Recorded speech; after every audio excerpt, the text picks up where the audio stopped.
Hey guys, I'm Ivory and today I'm going to be doing a 2-day wear test on the Morphe Filter Effect Soft Focus Foundation. Right now it's only being sold at Ulta, so as soon as I knew when it was releasing, I marched my thick little booty right over there to get this foundation. But I believe mid-February is when it's going to be available through Morphe and Morphe stores. I don't know the exact date, so any information that I find I'll put in the description box below. I'm going to be showing you how this applies initially as well as checking in throughout the day to show you how it wears. For anyone that's new, I currently have oily to combo skin. For a lot of my wear tests, I just had oily skin, and on top of that, I have acne prone skin. So a lot of my wear tests are catered to people with similar skin types. So if you find that this review is helpful, I will link up in the cards a playlist of all the other foundations that I've done a review on. All right, so before I apply the foundation, let's talk about the packaging. This is what it will look like. It has a pump. When I first saw on Trendmood that this was coming out, it didn't say what the coverage was going to be, but I see now that on the box and on the bottle, it says medium to full coverage. So Morphe, I am holding you to that. It has 0.94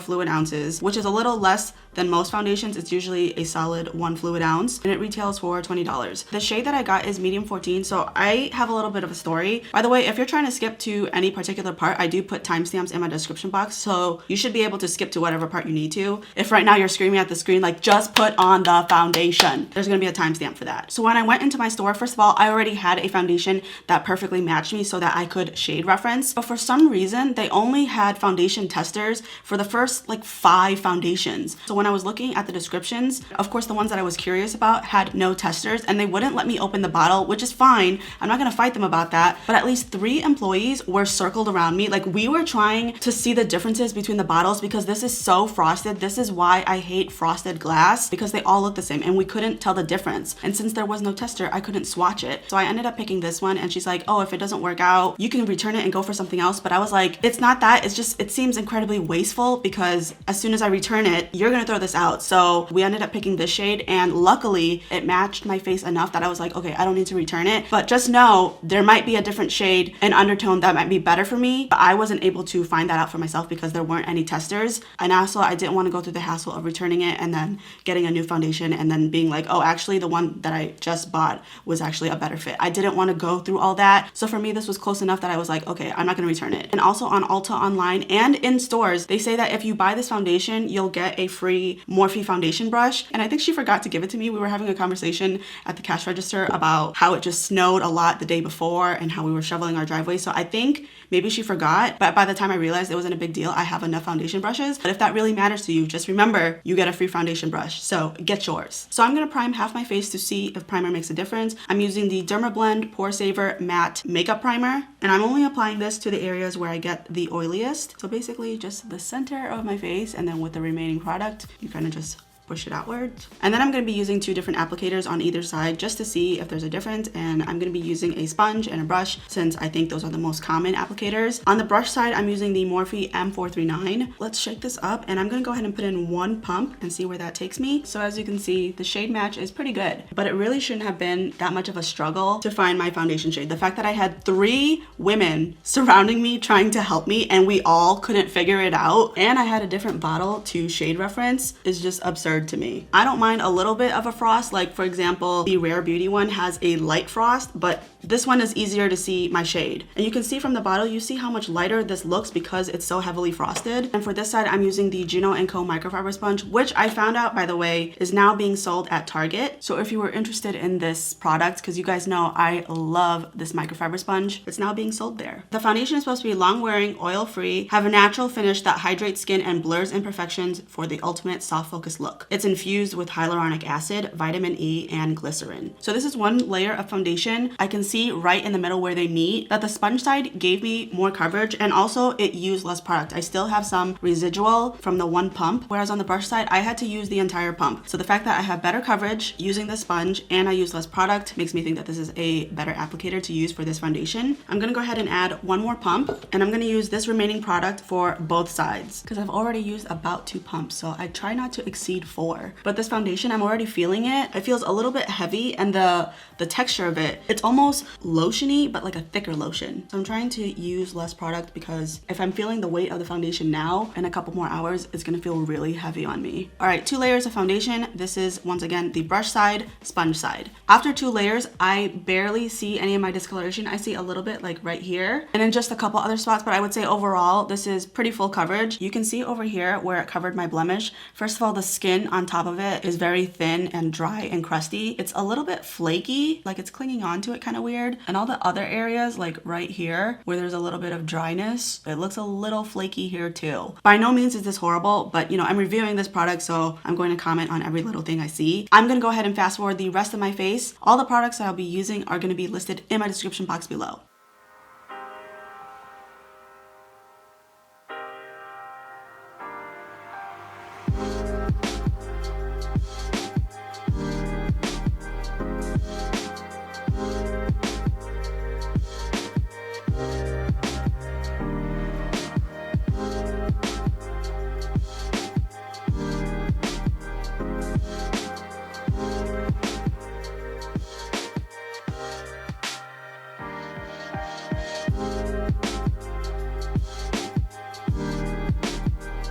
All right, so I finished the rest of my face, and I've been wearing this foundation for about an hour now. In the hour, you could see my forehead is already starting to crease, like it's settling in my forehead wrinkle. That might go away. That happens quite often as time goes on when my oils mix in. It kind of ends up ironing itself out. So I'm not gonna worry about this just yet. Around my T-zone, it already looks like it kind of settled. You know, like when you scrunch and the foundation kind of settles in the little creases, it's starting to sort of already do that. And it's happening a little bit here in the mouth area too. So I wanted to make note of that, but that is it for this first impressions. I'm gonna check in around the halfway point to show you how it's wearing. All right, we are at the halfway point, so 5 hours in. As a whole, the foundation's holding up okay. From what I can see, this was the primer side. I actually do think it looks matter than the side with no primer. I mean, it's only a couple hours in, so that could change in the next 5 hours, but for now, I feel like primer is making a difference, but the most obvious place is my cheek area, and this side just looks shinier than this side. You can see where the foundation initially creased. It's a little bit better, but I mean, I still see it. And I'm noticing on my upper lip, it does not look good. It looks very splotchy. It's only really in this area, the upper lip area. There's like little dots everywhere of missing foundation, and all the dots with missing foundation is where my hair would grow. But I shaved this last night, so it shouldn't be this big of an issue, but it doesn't look very great here. Out of my entire face, I would say my nose looks the shiniest. Like there is a very clear glisten all over my nose. So I am going to touch up. The blotting sheets that I'm going to use are from Amazon, but I don't think they sell them anymore. So I'm going to link an alternative that I actually prefer, because the ones that I'm currently using are smaller than the ones that I used to use. And I only want to lightly blot. I don't want to disturb too much of the foundation here. Quite a bit of foundation did rub off, and I do see it missing in certain areas. I've been trying doing this thing where I blot earlier rather than later, because sometimes when I blot at the very end, the foundation's at the point of no return. So blotting a little bit earlier is kind of like a preventative to stop my oils from coming before it breaks down the foundation, to help prolong the wear time. And because there's not as many oils, the blotting sheet doesn't pick up nearly as much foundation, and that has been working a lot better for me. But I do notice there's less coverage on the sides of my nose. Everywhere else looks more or less the same. So right now I feel like the foundation's going all right, but I'm gonna keep wearing it for another 5 hours. I will check in at the 10-hour mark to give you my final thoughts for day 1. Okay, we are 10 hours in, and the foundation looks, as a whole, it looks all right, but once you get in close, you will see what I'm talking about. First of all, before we even go there, the foundation just feels really hella heavy. I don't know if it's because I just don't wear makeup as often, so I'm just not used to wearing foundation this long, but I said it felt heavy at the beginning, like heavier than normal, and it's just like, ugh. Even with blotting, it feels really heavy. Like I cannot wait to take this off. Taking off foundation after these wear tests, it feels like taking off your bra at the end of a long day. It's just so like, ugh.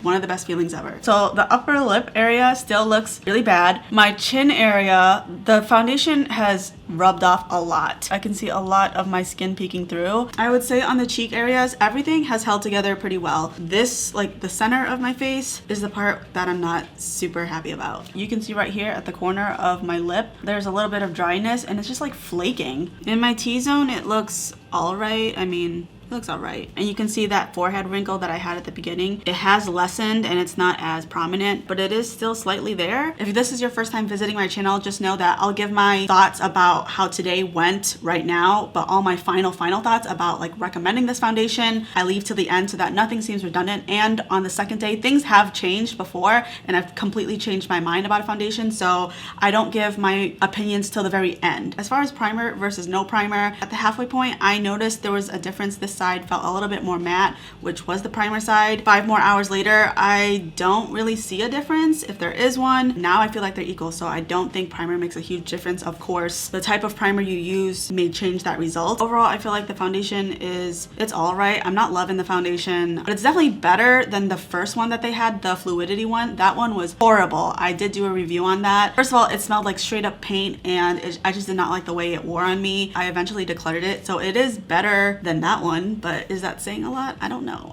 Right now, I'm pretty lukewarm about the foundation and its performance, so I'm gonna take tonight to think about what I want to do differently for tomorrow to see what I can do to make this foundation work better for me. But that is it for day 1. I will see you tomorrow and hopefully we'll get better results. I don't know. Fingers crossed. All right, it's day 2 and it's a brand new day. We're gonna take what we've learned from day 1 and make some changes. So yesterday I thought about trying a new primer, but I knew that I wanted to put powder underneath today and I didn't want to have both primer and powder underneath the foundation because if it is better, I wouldn't know which one helped. So I decided to nix trying a different primer because let's face it, you guys know, I think you guys know, like I don't really care for primer anyways. Like sometimes it makes a difference, sometimes it doesn't. It doesn't show a drastic improvement for me, enough for me to say like primer is a must. So I'm gonna use powder instead. I'm using the Dermablend loose setting powder. So what I do is I take a puff and I apply that to all the areas that I get oiliest and I really press that into my skin. Now the Dermablend powder is my favorite to use under the foundation, but I will say from experience, the powder that you use does matter because I've tried using a different powder before and then when foundation goes on top of it, it looks really cakey and then it bunches and balls up. And this is really as much as you need. Like you can see, you can barely see it where I applied. You just need a really thin veil of it. You can put it all over the face, but I don't think I need to. I just focused it on the center of my face. So I'm gonna go ahead and use just the sponge since I like the coverage better with that one. And I'm gonna do 2 pumps. That was actually like 1.5. Halfway through the second pump, it got stuck. And I'm only gonna do 1 layer today. That's it. I've noticed that when it comes to a more dewy, luminous foundation and my oily skin, the less product that I use, the better. So whatever coverage I'm dealing with today, so be it. Okay, I ran out of foundation and I'm missing the top of my forehead. So I pumped in another half pump because I don't want to exclude anyone from this test. So I still have a little bit left over. Like I said, I'm trying to use as little foundation as possible. So we're gonna stop here. You can see 1 layer. If you are a 1 layer type of person, this is the coverage that you'll get. I feel like it is a low medium-ish type of coverage. Still acne peeking through. It kind of cancels out some redness, but not all if it's like super red like over here. At least for me, this is what 1 layer will look like. I'm gonna do the rest of my face off of camera since all the products that I'm gonna use, sorry, my voice just cracked. All the products that I use are gonna be the same as yesterday. We're done for this check-in. I will check in around the halfway point to show you what I look like. All right, I'm a little past the 6-hour mark and I'm gonna wrap it here. I know my feelings about this foundation. Usually by the second day, I have some opinions formed, but I need that extra day to solidify it, but I don't need this whole day. I know. This foundation is not for me. I feel like I'm on a losing streak with foundations lately. Today, I feel like it's a little bit better, but not by much. It's still breaking up quite a bit around my chin. The upper lip, yesterday, you know, I had like those little missing holes. It's a little bit better today, but I still see it, but like in lesser form, but it's still happening. Surprisingly, the forehead crease did not happen at all today. I think that's because I had so little foundation to use because I only did the 1 layer. So that's good, I guess. I did have to wear a mask today and I only wore it for a very short amount of time because I thought I had to go over to my neighbors to ask me to help with something. But as I put it on and I wore it for like 5 minutes, Steve's like, actually, I don't need his help anymore. So I ended up not having to go to my neighbor's house. But in the very short time that I wore it, it did disturb my nose just a little bit. So even though I only wore it for 5 minutes and it still smeared a little bit, that makes me think that if you were going to try and wear this with a mask, this foundation might not be the best for that. In terms of the powder actually helping me, it's hard to say because I also used way less product today. So it could be a combination of the two. I do feel like today went a little bit better, but I just am not crazy about this foundation. Anyone that's been around on my channel for a while knows I am a little bit picky when it comes to foundation, but I have a big list of foundations that I really like. And when I think of that list and then I compare a new foundation, if it's not on on par with that list, it can't sit with us. The foundation isn't the worst that I've ever tried, but it just doesn't compete with what I already have. So I really wouldn't recommend this to a friend. I wouldn't repurchase this. I wouldn't even keep this to mix with another foundation. I think I'm gonna return it because I already have a lot of good foundations in my collection. So I'm trying not to clutter it with some mediocrity, you know what I mean? Even though you already know my opinion, let's go over the pros and the cons. The pros of this foundation is, are there pros? I mean, the finish was nice. It was like luminous, kind of glowy, naturalish, and the coverage was all right. And the price is, well, $20 to me is considered high end. To me, anything $18 on, you're really treading that line of affordability and luxury. It's like you have one foot over each of those categories and just straddling that line. So the fact that the foundation is tiptoeing into luxury for me and it's less than perfect makes me not want this, because you guys know when it comes to luxury products, I grade them way more harshly because you have to perform perfect to justify that price point. You can't just have a famous name and give me mediocre product and hope that I'm just gonna let that slide. No, no, no, no. The bad about this is it's just not that great. At best, it's an average foundation. At least for me, I feel like I have other foundations that don't break up around my chin and do a little bit better with touch-ups and just look better in general. If you were looking for a foundation for oily skin that has this type of finish, this natural, glowy, dewy type of finish, I do have a playlist. I will link it up in the cards. It's called the best and worst dewy, luminous, natural looking foundations for oily skin. And there are both drugstore and high-end options. So those are what I would recommend over this one. Damn, I'm really sad about this one. It's just so boring. You know, when I get these foundations, I am very optimistic. I wouldn't be wasting my money on products that I think are not gonna work on me. So it's just a bummer when they don't work out because, like I said, it's not horrible, but it's just mediocre. Like, it's doing the bare minimum on my face. And I don't wanna settle with that. So have better standards. That is it for this review. I hope that you enjoyed. And if you did, don't forget to give it a thumbs up and feel free to comment down below what videos you'd like to see from me. Thank you so much for watching, and I'll see you in my next one. Bye!